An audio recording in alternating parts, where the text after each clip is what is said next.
ရာဒီလိုက်ပြောင်းလဲမှုတွေနဲ့အတူမျိုးမျိုးထွေထွေအေးရှမ်းလှပနေတဲ့ဒီနေရာဟာတရုတ်နိုင်ငံရဲ့အလှဆုံးလေကရစ်စိုက်ခင်းအဖြစ်ကြော်ကြားလှတဲ့ဟာနီလေကရစ်လေယာစိုက်ခင်းပဲဖြစ်ပါတယ်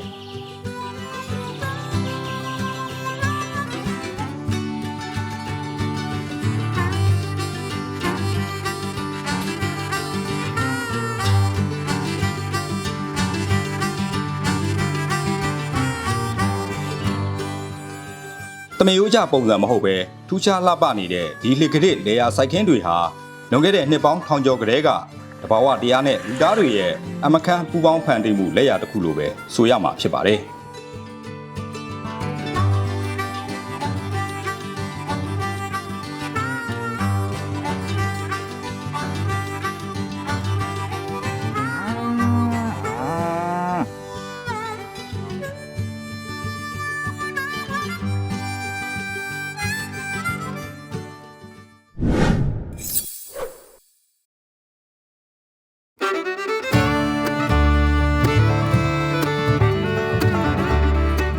ဒီနေရာဟာတရုတ်နိုင်ငံယူနန်ပြည်နယ်အရှေ့တောင်ဘက်က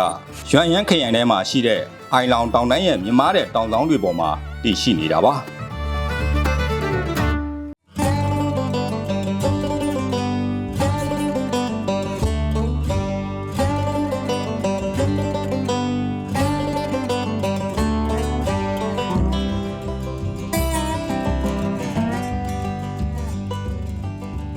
လွန်ခဲ့တဲ့နှစ်ပေါင်း1300ကျော်ကတည်းကဒေသခံဟာနီတိုင်းရင်းသားဘိုးဘေးတွေက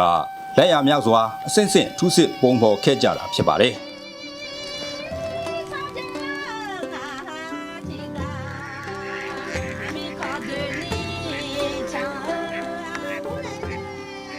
ပင်လယ်မျက်နှာပြင်အထက်ပေ460ကနေပေ980ကျော်မြင့်မားလှတဲ့တောင်ဆောင်တွေပေါ်မှာတည်ရှိတာပါ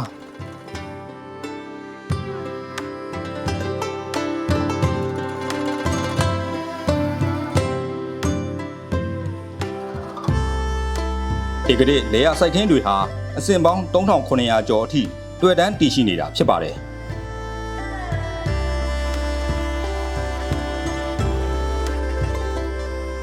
ဟာနီတိုင်းရင်းသားဘိုးဘီတွေဟာတောင်ထိပ်တစ်တော်တွေစီကနေစိုက်ခင်းတွေစီကိုရေတွဲယူနိုင်ဖို့ချုပ်ထွေးစမ်းပြလာတဲ့မြောင်းစနစ်တွေကိုတီထွင်ခဲ့ကြပါတယ်။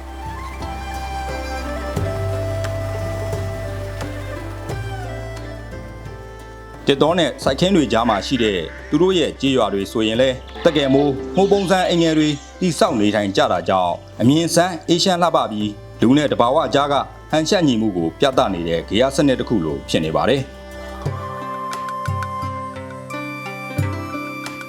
ဒါကြောင့်ပဲ2013ခုနှစ်မှာ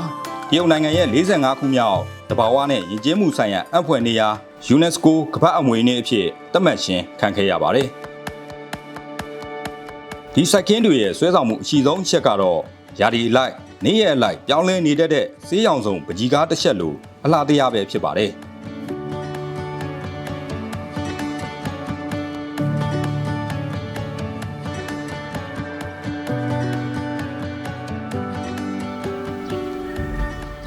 နိုဝင်ဘာလကနေနောက်တစ်နှစ်ဧပြီလအထိစိုက်ခင်းတွေထဲရေဖြည့်ထားချိန်မှာရေပြင်တွေဟာကောင်းကင်နဲ့တိမ်တိုက်တွေကိုရောင်ပြန်ဟပ်ပြီး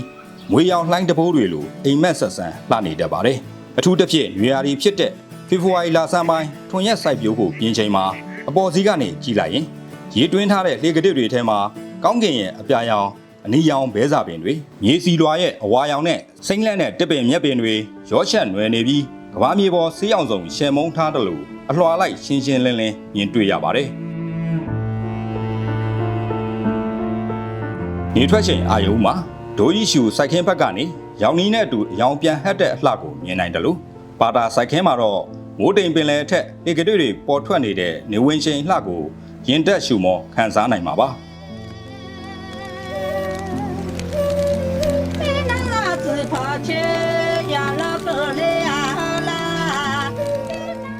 ဒီကနေ့လိုဤပညာတွေတိုးတက်ပြီးတဘာဝပတ်ဝန်းကျင်တွေပျက်စီးယိုယွံလာတဲ့ခေတ်ကြီးထဲမှာတော့ဒီနေရာဟာတာမန်လေကတဲ့စိုက်ပျိုးမြေတစ်ခုအဖြစ်မဟုတ်တော့ပဲကဘာလက်ခီးတွားတွေကိုဆွဲဆောင်ထားနိုင်တဲ့နာမည်ကျော်ဒေတာတစ်ခုဖြစ်လို့နေပါပြီ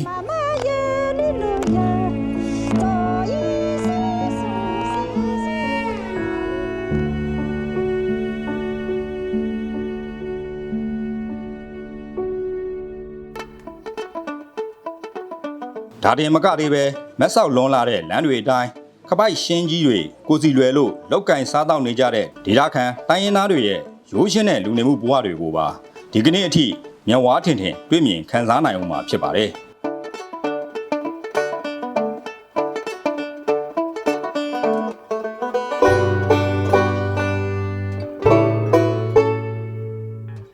အာဟာရပြည့်ဝပြီးလက်ဆက်လာတဲ့ဒေတာထွက်ခေါက်ဆွဲပေါက်စီတွေနဲ့ဟင်းနီဟင်းရွက်ရတာတွေကိုညီဆိုင်ရင်ဟာနီလူမျိုးတွေရဲ့ပွဲတော်တွေ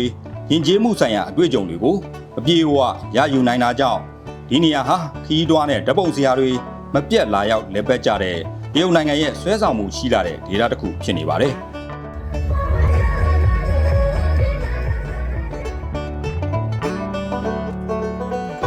ဆိုရရင်ဒီနေရာကစိုက်ပျိုးတောင်ယာမြေနဲ့ရှုခင်းတက်တက်တင်မဟုတ်ပါဘူးနှစ်ပေါင်းထောင်ကျော်ကလေးကလူသားနဲ့တဘာဝတရားတို့အတူတကွရှမ်းရစ်ခဲ့တဲ့တဲလွန်စာလက်ရာတွေပဲဖြစ်ပါတယ်နေဝင်ချင်းရောက်ရှိလာတဲ့အခါနောက်ဆုံးကြံရစ်ခဲ့တဲ့လင်းရောင်ဟာရေပြင်ပေါ်မှာခိုနားသွားပြီးရွမ်းရံဒေတာဟာအေရှန်သိသိမှုစီနောက်တစ်ကြိမ်ပြန်လည်ရောက်ရှိသွားပါတယ်မနေ့ပြန်ရောက်လာတဲ့အခါမှာတော့ဒီနေရာဟာမနက်ခင်းရောင်နီနဲ့အတူရောင်သွေးတစ်အလှပတစ်တွေနဲ့ပြန်လည်ရှင်သန်နေဦးမှာဖြစ်ပါတယ်